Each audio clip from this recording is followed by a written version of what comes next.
Itu tuh nggak ada yang tahu loh. Bopak aja tuh semua dari hasil hayalan semua. Ya Allah, kalau Bopak kuliah seru kali. Dia dikasih kuliah sama Allah.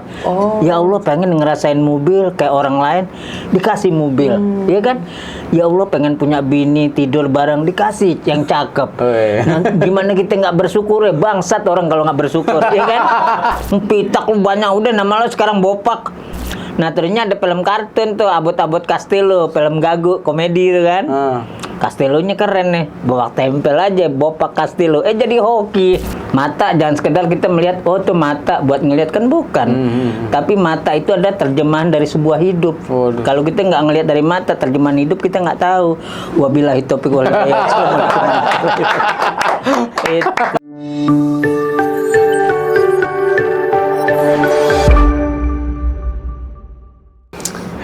Bopak Castello, selamat datang. Alhamdulillah. Terima kasih bisa datang sini. Terus gimana Kang? Sehat ya Kang nih? Sehat. Alhamdulillah Bopak bisa bersyukur bisa datang ke sini nih. Berkat sahabat kita nih si Lucky katanya. Iya. Di rumah sih maksa-maksa katanya. Makasih Olgi. Tapi nggak apa-apa. Susah jadwal dari kemarin ya? Iya. Kacau. Gimana Bang, sibuk apa sekarang? Ya alhamdulillah sih Kang, kalau masalah sibuk setiap orang pasti punya kesibukannya. Cuman yang di pertanyaan Bopak ini kan banyak teman-teman di dunia medsos menanyakan, Bopak kok nggak ada di TV lagi? Main TikTok aja kita tuh udah dijolimin. Emang nggak laku lagi di TV ya? Paling jawaban kita buat mereka tuh ya jawaban bijak aja, jangan sampai kepancing emosi Bopak. Paling lo memang kalau tonton kemarin kita stripping kita bilang. Nah stripping kita udah habis nih kan kita punya leluasa bebas kemana aja gitu bilang. Nah kebetulan di hari-hari yang kosong Bopak nih iseng main TikTok misalnya sama teman-teman. Itu pun anjuran teman-teman main TikTok aja Pak supaya nggak stres. Nah, akhirnya kita gunain main TikTok. Pengertian main TikTok itu kan bukannya Bopak katanya ada cuannya lah, ada apa, nggak munafik lah, setiap manusia itu tidak mencari cuan ya. Iya. Cuman basic awal Bopak itu ya pengen bisa bersilaturahmi sama mereka aja gitu, mau ngobrol. Akhirnya Bopak banyak punya teman, ada yang dari Papua, ada yang dari Ambon. Pokoknya semua di situ Bopak bisa ngobrol. Maka pada saat ke Bopak lagi TikTok, kita cuman mengajarkan hal-hal baik aja gitu aja sih Kang. Oh jadi TikTok jalan, YouTube jalan, usaha-usaha lain jalan yang kita mau rintis sama teman-teman. Apa tuh usahanya? Ya kita waktu dekat ini aja kita pengen mau ngegarap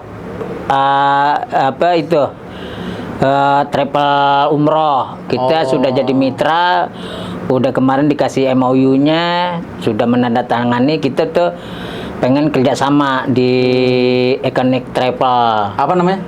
Iconic Travel. Kenapa Bopak menjelaskan Iconic Travel itu? Karena ya memang buat orang yang umroh itu kan harus cari kenyamanan, keselamatan. Karena ini kan di negeri orang.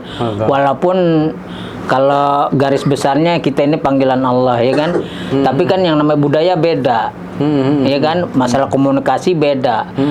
Kalau misalnya kita tempatkan jamaah jauh dari Madinah atau Mekah sampai 500 meter kan kesian jalan ya. Nah kebetulan jawabannya ada di Iconic Travel ini. Kita lagi bikin namanya program tuh Senggal Ramadan. Senggal Ramadan itu nanti kita akan memfasilitasi si jamaah ini nanti bisa lebaran di sana, puasa di sana. Oh ya sampai beres ya. Dan kelebihannya lagi kan kita maksudnya si jamaah ini nanti di bandara itu nggak ngumpul sama jemaah-jemaah yang lain. Kita ada satu tempat VIP buat jamaah Iconic gitu dengan biaya yang terjangkau lah. Fasilitasnya VIP, tapi biaya terjangkau. Ya bisa terjangkau lah. Ya istilahnya ke Madinah Mekah itu kita memang tempatnya VIP semua. Terusnya masjid ke Madinah ke Mekah itu dekat, semua berdekatan. Oh enak dong kalau gitu ya. Alhamdulillah lah, mudah-mudahan jalan lancar ya. Amin. Kedua paling sama kita usaha sama Mas Budi namanya Abadi Bird tuh kita. kongsian tentang jual beli burung sama vitaminnya Lestoya itu kita udah jalanin. Saya pikir ini Abadi Betu ini Bluebird kayak Bluebird ya. Bukan. Jadi kita kongsi burung kayak apa. Oh bener-bener burung ini. Nanti jadi kita jatuhnya distributor lah. Kita sama Mas Bude itu. Jadi memang kita harus deket sama orang-orang kayak begitu biar kita banyak belajar. Kayak kemarin kita baru nelorin lagi pasir kucing, Pitarap. Pitarap, nih nama mereknya Pitarap. Itu produk Indonesia. Pasir kucing. Maksudnya pasir yang buat kucing. Buat pup. Tahu. Nah, itu kan kandungannya kering. Ada vitaminnya? Ada vitaminnya. Terusnya kalau dia pup itu langsung ngebuntel dia. Oh, kayak tofu gitu ya? Kayak tofu. Nah, terusnya dia ada 12 varian aromanya tuh, ada 12 wangian. Jadi kalau dia pup juga tetap aja wangi gitu. Betul. Nah, bisa jauh kita bisa kerja sama ini nih, Kang. Oh, bisa. Amor Cake ya? Iya. Nah, ini Amor Cake juga luar biasa. Ini salah satu produk Indonesia nih. Putra Indonesia nih. Iya. Ini udah berapa tahun Kang nih jalan ini? Ini udah berjalan dari tahun 2010 akhir. Berarti udah 13 tahunan. Lama Kang. Iya, udah lama. Ini harus kita nyaingin roti-roti lain ini Kang. Ya, mudah-mudahan jadi produk nasional. Alhamdulillah kita doain tuh. Nggak jauh beda kayak ini, kayak produk industri kecil yang ada di Madiun tuh kan ada roti terkenalnya ya. Apa tuh Bang? Itu jangan disebutin. Oh iya. Tit itu. Tit aja ada. Itu akhirnya sampai kayak ke Jakarta dan itu roti paling enak. Dan roti yang dicari, makanya mudah-mudahan nih Amor Cake ini harus ada daya rangsang tersendiri nih. Apa yang spesialnya ya kan? Ini ya. Kalau ini kan kemasannya udah bagus, tinggal packagingnya harus kita iniin lagi ya. Punya ciri khas ya. Punya ciri khas. Nih bapak makan nih. Gimana rasanya nih Bang?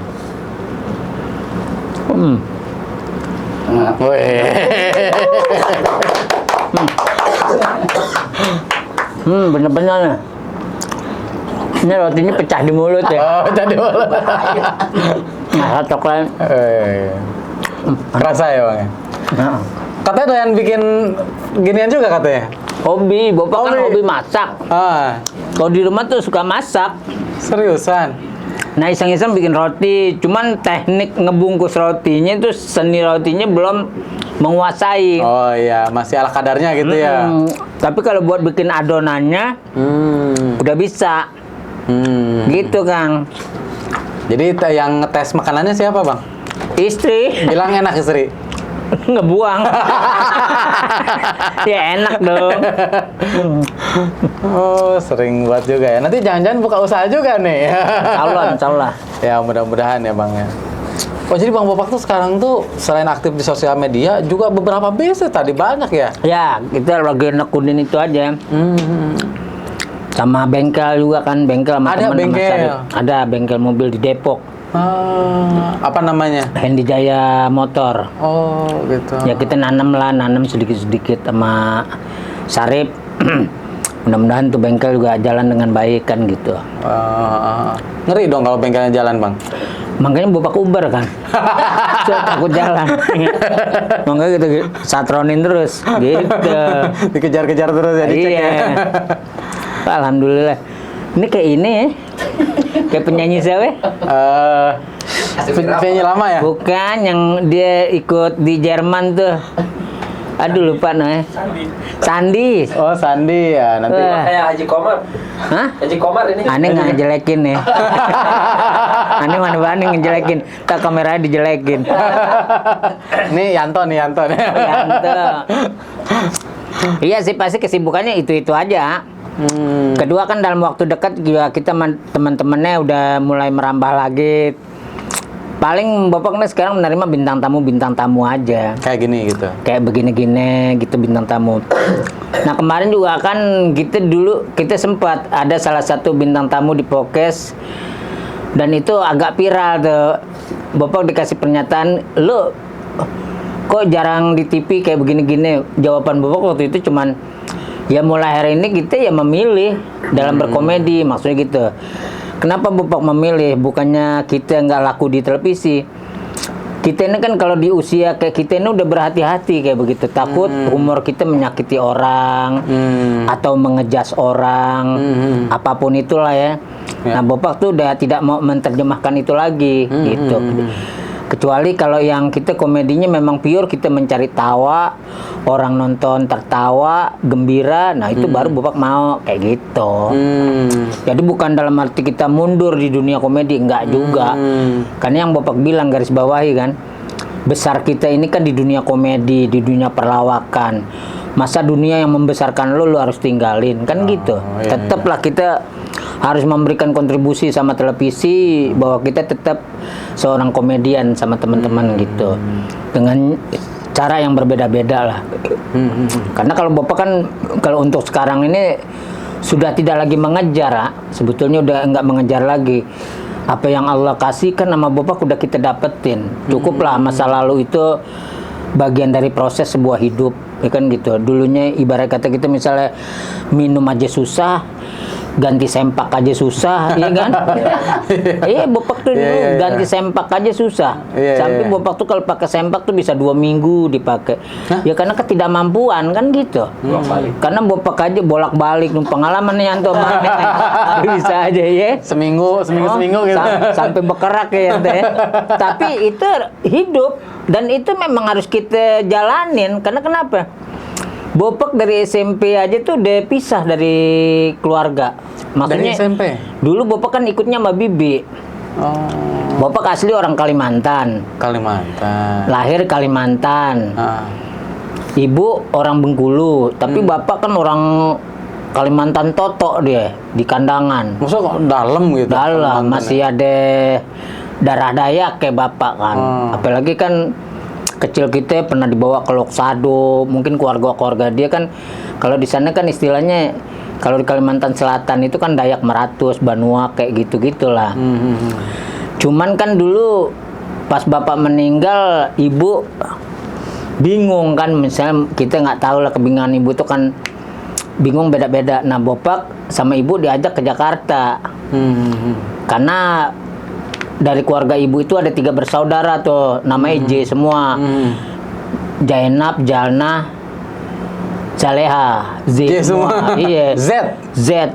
Zaleha, Jainab, Jalna. Wah, itu udah meninggal semuanya tuh. Mudah-mudahan husnul khotimah semuanya. Amin. Nah, Bopak tuh berangkat ke Jakarta itu ya tahun 70-an. Jakarta lagi semaraknya dibangun. Nggak ada saudara di sini waktu itu? Iya, itu ikut Bibi, kita dibawa ke Jakarta sama Bibi. Jadi yang dibawa ke Jakarta 3. Nah, Bopak ikut sama Bibi di Menteng Atas, Muria. Bibi tuh alhamdulillah lah, kalau tahun segitu secara ekonominya baik karena PNS, pegawai negeri, kerja di UI. Nah, waktu Prumnas tahun 79 Bopak pindah Depok. Dari situ SMP itu Bapak udah kabur dari rumah Bibi tuh. Biasalah, merasa kita laki, tahu kita numpang sama Bibi kayak gitu. Biasanya kan perselisihan itu timbul karena dari sepupu atau dari mana kan, kadang-kadang tanpa kontrol nyolak kita atau nah kita di situlah. Makanya pemberontakan Bopak itu diawali sama lagu-lagu Iwan Fals jadinya. Jadi di era Iwan Fals itu era pemberontakan kaum muda itu menjadi jati diri yang sebenarnya. Makanya Bopak berterima kasih juga sama Iwan Fals itu sudah memberikan energi positif buat kita kaum muda pada saat itu tahun 80-an lah. Lagu yang paling mana yang paling berkesan tuh? Yang paling berkesan kayak lagu itu mencoreng hitam di muka bapak, membuat malu keluargaku. Dari situ Bapak kabur. Iya, lagu itu Bapak kabur. Jadi Memotivasi. Tapi waktu di depan pintu masih ingat benar dialog hati kita nama alam semesta. Ini kalau gua kabur, baju sama siapa kan gitu, makan di mana, tidur di mana kan gitu. Nah, urusan sekolah gimana? Tapi hati tebal sama lagu itu karena memalukan kedua orang tua gue, ke saya kabur. Tapi jawabannya apa? Ternyata tuh tetap Allah tuh mencampuri urusan hamba-hamba yang kesulitan. Makanya dalam separuh perjalanan Bopak nih 30 tahun Bopak di jalan, Bopak nggak sekali-sekali itu menghamba manusia, nggak pernah ngemis sama manusia. Dalam artinya gini, nggak cengeng. Ya. Ya kalau kita menghamba manusia ini kan bukan ranah kita. Nah, Allah yang punya aturan. Ternyata apa? Setiap Bapak tumpangin ada di tempat orang yang susah, kita ikut susah, kita adaptasi menjadi orang susah. Hidup sama orang kaya, kita dapat adaptasi, seakan-akan kita orang kaya. Ya. Dari semua itu kita rangkum dalam pemikiran kita nih, dalam perjalanan separuh hidup Bopak. Ternyata hidup yang ideal, yang paling nyaman adalah apa? Lu ikhlas sama diri lu sendiri. Kedua, jangan berpura-pura dalam hidup lu. Itu doang. Ikhlas dan jangan berpura-pura. Iya, kalau kita berpura-pura, zaman sekarang kan banyak orang yang berpura-pura. Kenapa derajat nggak diangkat? Pedagang. Dulu yang namanya pedagang dulu nih, contoh kecil aja. Pedagang itu kenapa dulu bisa makmur, anak-anaknya bisa pinter? Karena ikhlas. Karena benar-benar dia memakai ajaran Islam yang sebenar-benarnya.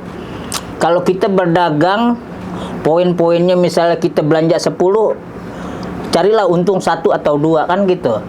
Kalau proses sekarang ini kan proses yang berbeda, iya kan? Kalau proses pedagang sekarang ini kan pemikiran Rosail. Kalau kamu punya modal 10, carilah untung sampai 100. Nah, itu kan haram hukum itu kalau begitu. Nah, ini konsep yang kayak begitu yang Bapak jalanin. Bapak ikhlas sama orang, Bapak nothing tulus sama orang, Bapak ikut. Awal Bapak bergerak di dunia komedi aja 91 Bapak ditemuin sama Ginanjar Sukmana. 91. Pas Gideon bubar, 4 sekawan berdiri, Bapak ikut Ginanjar. Ketemunya di salah satu di Depok, karena dulu Bapak di Depok pun berkumpulnya juga sama orang-orang yang bisa memberikan kita hal-hal baik. Nah, kebetulan Bapak nongkrongnya di HMD, namanya Himpunan Mahasiswa Depok. Jadi seluruh mahasiswa yang ada di Depok ngumpul di situ.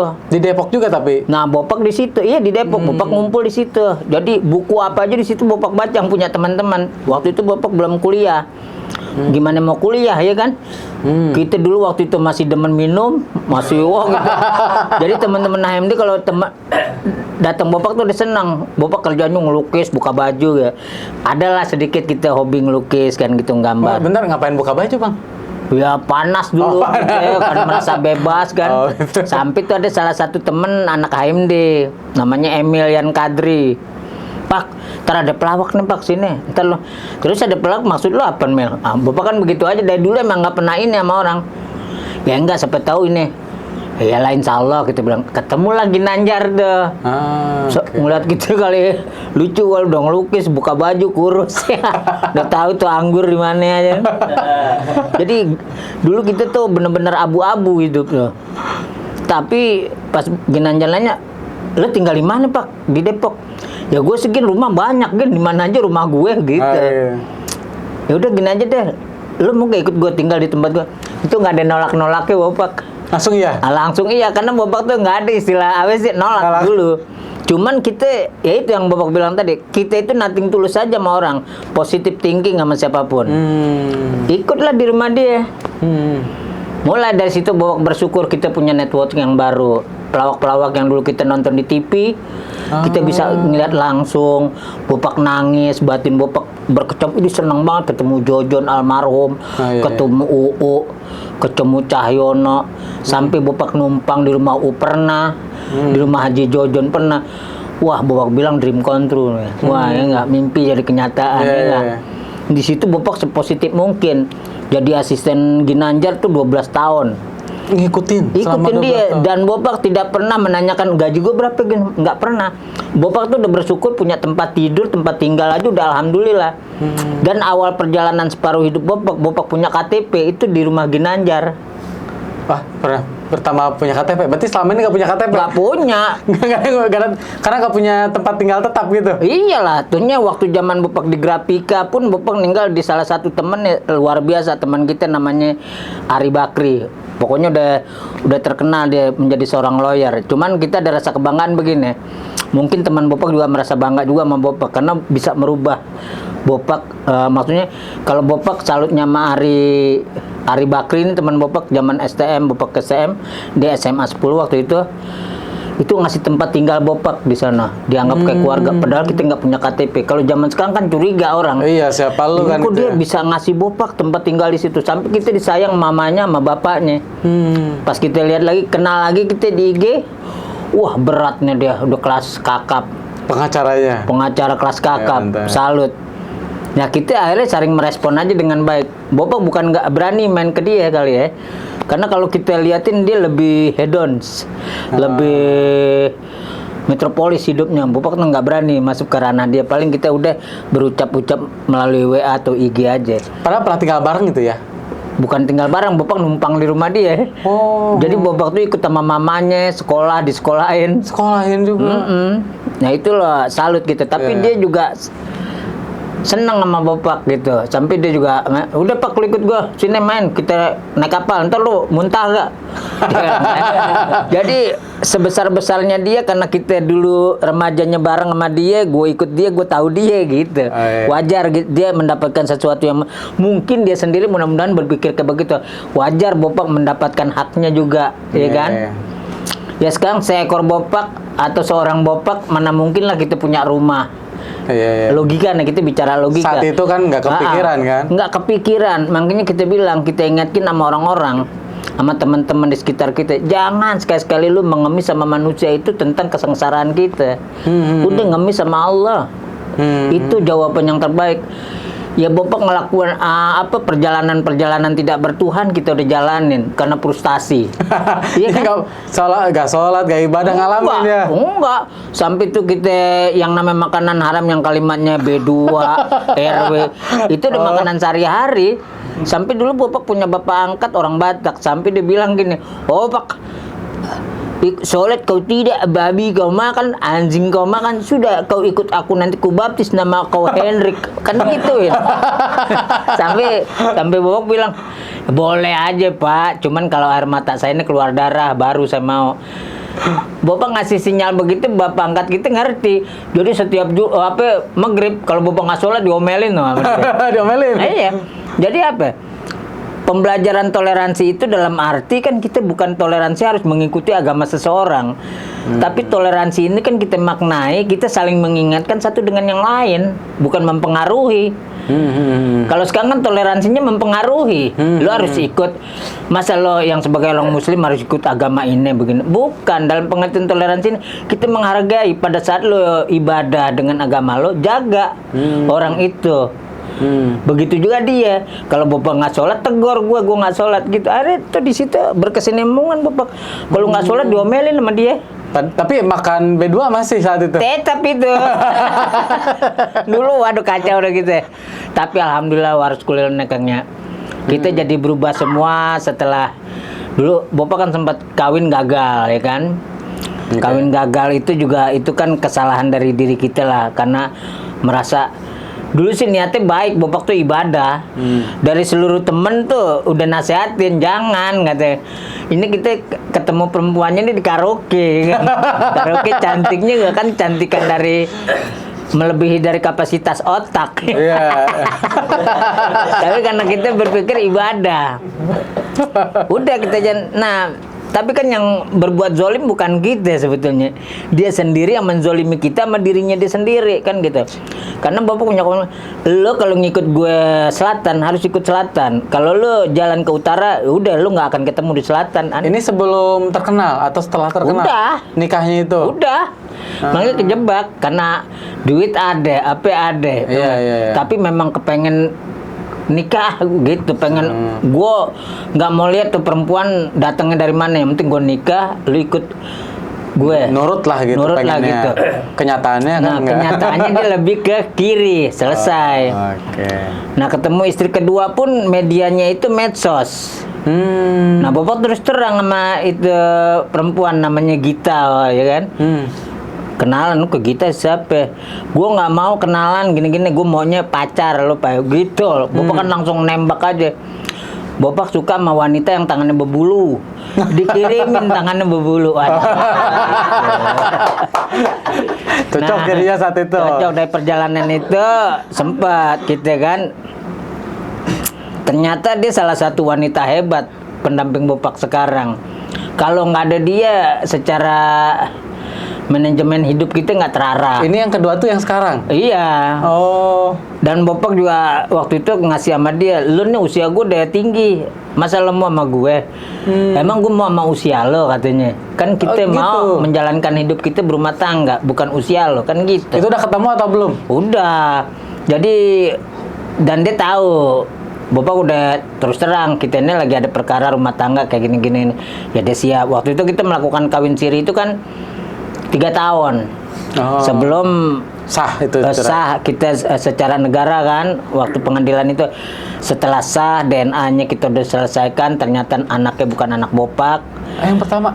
Bukan, tapi kita tidak memberikan statement untuk dia, untuk kita maksudnya memperbaiki nama kita udah nggak penting lah ya kan, biar masyarakat yang tahu mana yang benar mana yang salah kan gitu. Jadi Bopak melepas di Plur aja. Nah jadi sekarang malah Bopak lebih enjoy sama istri sekarang. Kita bilang hebat, gila nih, usia dia lebih jauh dari Ani tapi lebih dewasa gitu. Sampai Allah sayang sama kita dikasih anak 2, ya kan? Ya seusia kita kan nggak mungkin lah kita dikasih anak, tanggung jawab mendiri sendiri aja belum, ternyata Allah masih memberikan beban tanggung jawab terhadap kita. Nah kita gimana nggak bersyukurnya begitu? Maka selalu Bapak ingatkan tuh sama teman-teman tuh Kang, jangan lo mengemis sama orang, jangan mengemis sama orang lain.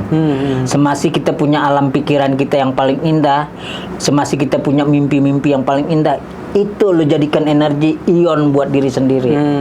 Gitu. Nah Bopak itu dapat itu semua. Akhirnya kita kan paling nanti teman-teman dekat yang dulu-dulu nggak kelihatan bisa kelihatan kalau udah begitu.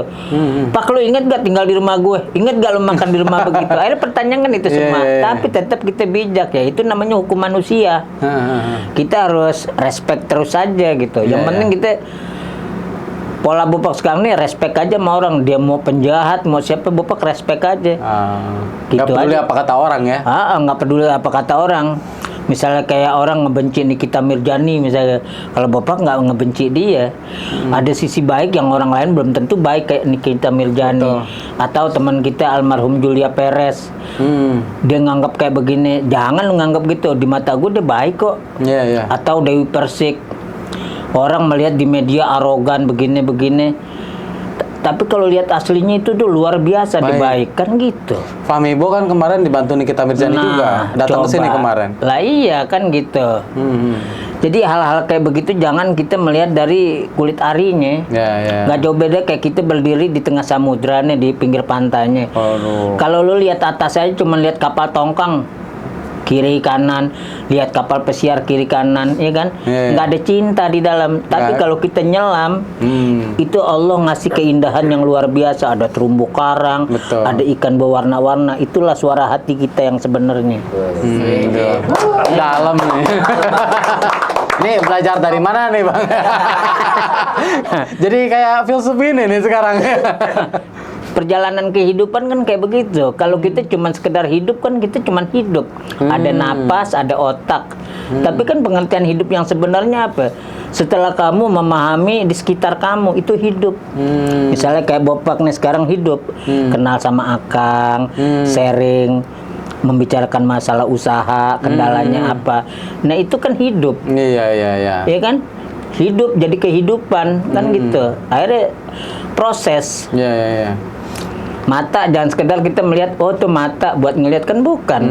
Tapi mata itu ada terjemahan dari sebuah hidup. Kalau kita nggak ngelihat dari mata, terjemahan hidup kita nggak tahu. Wabillahi taufiq wal hidayah. Dalam nih Bang nih. Enggak ya, kan emang gitu ya kan itu ya. Itu Bang, sorry, itu namanya aslinya siapa sih Bang? Nama asli itu sih bagus sebetulnya. Bagus. Bagus. Nama asli itu kan Indrayana Bidwi. Indrayana Bidwi. Indrayana itu kan istilahnya kan mata alam, mata semesta ya kan. Bidwi nama bapak. Terusnya kenapa namanya Bopak? Nah itu dia. Nah tahun 79 tuh Bopak kan jadi pemain bola tuh di Tarkam, kampung lah di Pumnas. Punya pelatih namanya Bang Amdan Betawi. Nah lidah Betawi kan tahu sendiri, lak-lakannya cakep. Sini lu In, panggil Iin. Sini In. Kenapa Bang? Itu pala lo tuh kan waktu itu rambut masih dicepak kan kan SD dulu mesti dicepak, kalau setik SMP, gondrong baru SMA ya kan? Kalau stick SMP itu dulu. Sebenarnya kaidah-kaidah itu harus dipakai bagus ya kan. Jadi ada kastanya. Ada ciri khas. Oh, SD harus cepak ya. Ini cepak pitak banyak. Pitak lu banyak udah nama lo sekarang Bopak. Pede lagi gitu. Ya udah jalanin nama Bopak. Iya aja langsung. Iya aja. Nah, terusnya ada film kartun tuh, Abot-Abot Castello, film gagu, komedi itu kan. Castello-nya keren nih, bawa tempel aja Bopak Castello. Jadi hoki. Oh. Jadi sebuah perjalanan. Dan Bopak tuh tiap kenalan sama orang, pede aja. Nama saya Bopak. Orang nanya. Ada lagi satu cewek kan namanya Dewi. Cakep lagi sekolah di Santa Ursula ya kan, cakepnya luar biasa, putih, orang kaya ya kan. Nama saya Bopak. Aku mau serius ya sama kamu. Aku mau kenalan. Nama kamu saya tanya nih sama Ari, temen Bopak nih yang sekarang udah jadi orang tajir banget nih. Ri, nama gue Bopak kan Ri ya? Iya, dia Bopak Wi namanya. Enggak, ya udah kalau begitu kamu nggak tahu usah kenalan nama aku deh. Ya nama asli sih Indrayana Bidu. Dia nengok ke atas. Bagusan Bopak. Ngapain lu maksa-maksa nama asli? Cuma dicela doang akhirnya Bopak juga. Aduh.